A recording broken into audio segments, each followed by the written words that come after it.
What's going on YouTube? My name is Sweat. Welcome back to another Apex Legends video. In today's video, we're going to be telling you guys 7 tips on how to stop dying and improve your KD. If you guys are new to the channel, make sure to hit that subscribe button as we are on the road to 10K.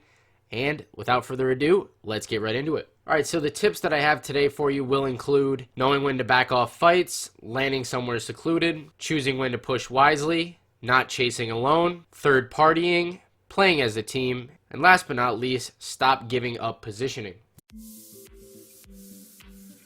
Tip number 1 is knowing when to back off fights. Now, backing off of fights is something that no player wants to do, especially if you have an enemy low on health. You tend to keep peeking an angle or pushing even if it gets us in a disadvantage.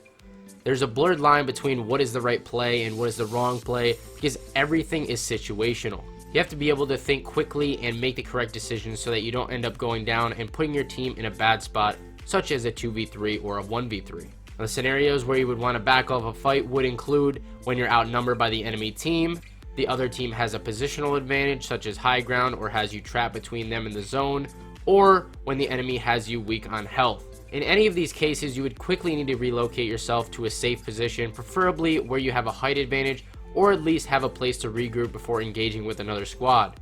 Another quick thing is that some people seem to think that if a player relocates in a fight, it makes them bad. This is definitely not true. If anything, it makes the player smart and they are giving themselves the best possible chance to survive.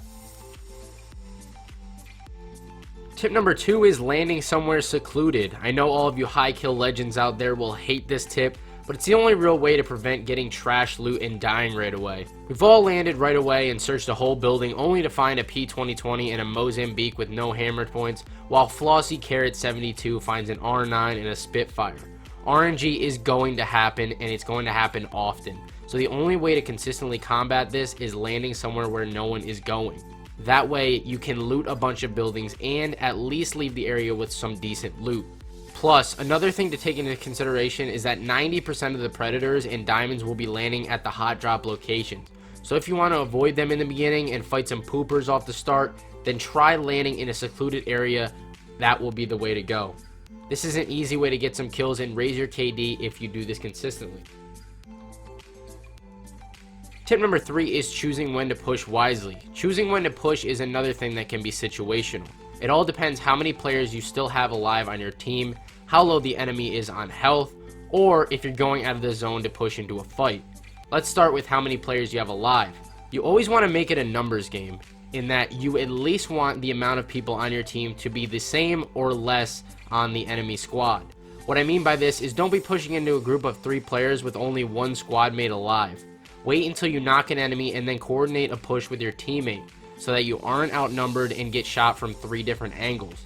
Another good time to push is when you have the other team low on health, but make sure that you do it quick enough so that they can't heal up and still get shots off on you. If you have the other team low on health, you're going to want to push quickly so it catches them off guard and they aren't ready for you. Lastly, just be careful of pushing into the storm to just kill 1 squad. This will often put you in a bad situation by either making you use a ton of heals in order to get back into the zone, or even worse, it can trap you between the zone and another team that will gatekeep you. This makes it extremely difficult to escape, and it could have been easily avoided if you just had rotated sooner and not fought the squad in the zone. Tip number 4 is not chasing alone. Now, in all my time playing Apex Legends since before Season 1 hadn't even started, I quickly realized that chasing kills alone is a terrible idea because it usually ends up getting you set up where the entire enemy team is waiting to gun you down. The only time that I would ever chase alone, especially with this horrendous skill-based matchmaking that's in the game at the current state, is when you have 2 members of the enemy team down and the last person is low on health. I can't tell you how many times I've seen a straggler away from his little herd and then out of nowhere I get swarmed by his other 2 teammates and they're all shooting me at once. You used to be able to get away with chasing hardcore in the first 2 seasons of King's Canyon, but it's the exact opposite on the new Season 3 map. There's too much open space and too many angles for enemies to sit in and pick you off from. The only real way to avoid getting swarmed by all 3 teammates at the same time is pushing or chasing as a full squad. This way, if the enemies do decide to pop out like little elves, you can put up a good fight and will even outgun them most of the time. Tip number 5 is utilizing the third party. And we all have double standards when it comes to third partying fights. When we get third party by a team, we end up calling them trash and complaining about it, but when it's us doing the third partying, we laugh about it. Third partying fights can lead to easy kills with little risk of dying or losing a ton of health in the process. Just think about it. When you come in after a team has just finished fighting, they'll most likely either have a teammate down or be low on health from the previous team. That is why this should lead to some easy kills for your squad, and this method is especially useful if you're trying to gain some easy RP in the rank mode. Tip number 6 is playing together as a team. Now, sticking together is a huge reason that a lot of people have high KDs in Apex Legends. Staying close to your squad ensures that you have backup in case something goes wrong or you start getting double or triple teamed during a fight.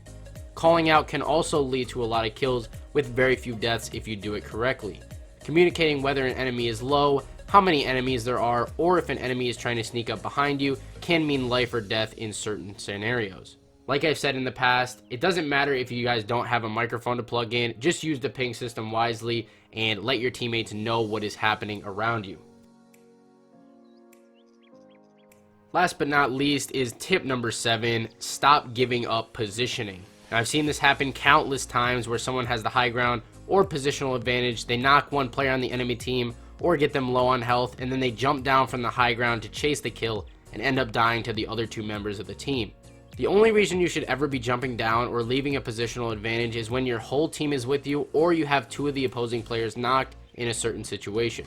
Stop giving up positioning if you don't need to, because this will get you killed more often than not. And even if it doesn't get you killed, it will put you in a bad situation if the other team pulls up and then they can take the high ground. Hope you guys enjoyed these tips on how to stop dying and improve your KD in Apex Legends. Like I said earlier, if you guys are new, make sure to hit that subscribe button and like the video if you did enjoy. It's been Sweat. I'll catch you in the next one. Peace out.